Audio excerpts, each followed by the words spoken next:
Welcome back. Indiana Governor Eric Holcomb took another trip to Japan to bolster ties between the country and the Hoosier state. For tonight's UnPHILtered, I caught up with the governor to discuss his trip, a potential auto worker strike, and a recent campaign by the National Governors Association.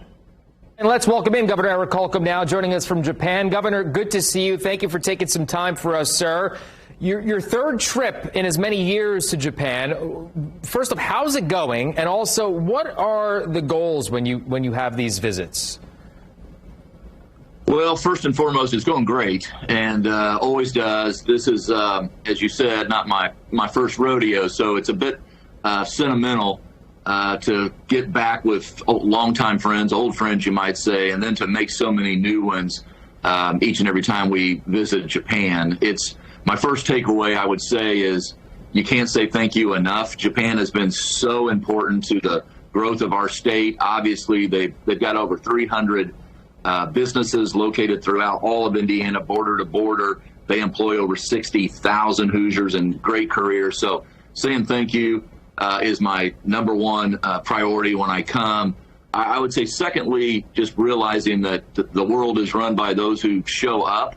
And it's just as important to attend as it is detrimental to not attend, in my opinion. Those who are absent is at their own peril. And so I don't like to yield a field position to anybody, including my gubernatorial competitors. And that just speaks to the third takeaway is, you know, we're living in this time of a great transition in terms of electrification, in terms of digitalization. Every country is grappling with this.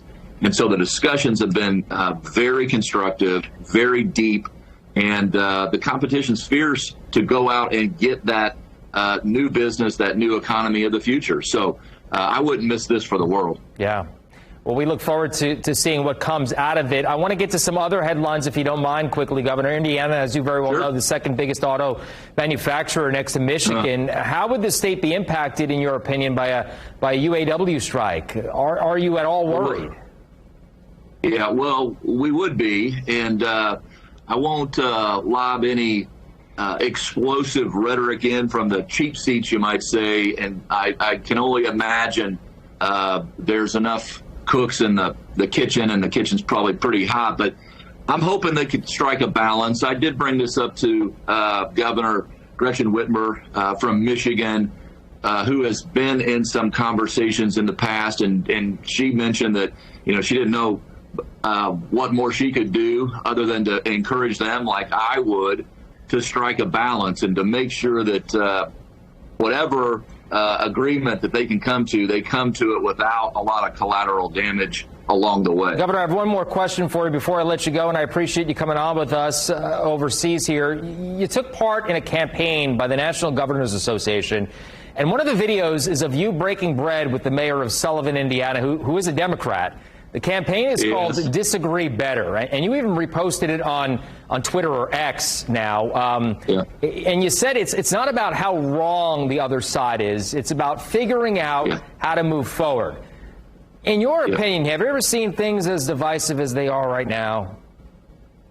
I haven't. I know they have been in our nation's past, but I have not. And that's one reason I feel pretty sincere and compelled to add my voice to a list of other governors who are waking up every day trying to advance the ball, trying to find solutions. And in this polarized world, almost straight down the middle, it's going to require us to seek help from the other side if we truly want to solve the long and lingering challenges that are before us. And so, you know, Clint Lamb's a good man. I would have done that in any day of the week.